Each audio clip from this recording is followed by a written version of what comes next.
जिस तरह जनरल अमजद को पकड़ा गया।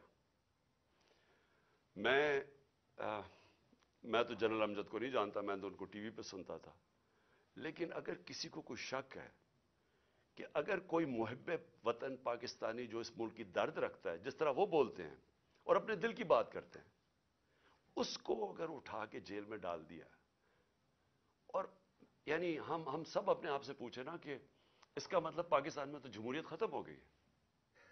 ये तो कोई, यहां तो कोई पुलिस स्टेट बन गई है। यहां तो ऐसा खौफ आ गया है, कोई सच ना बोल दे, किसी तरह लोगों को कंट्रोल करो, मीडिया की किस तरह आवाज कंट्रोल करो। यानी इस तरह के, क्या इससे होगा क्या, मुझे तो अभी ये नहीं समझ आ रही। क्या ये बच जाएंगे? क्या ये लोग इन चोरों को वोट दे देंगे इसकी वजह से कि अगर आप लोगों के मुंह बंद कर दें? क्या हमें जो डराया धमकाया जा रहा है और ये जो हर रोज नई एफआईआर, क्या इससे हम पीछे हट जाएंगे?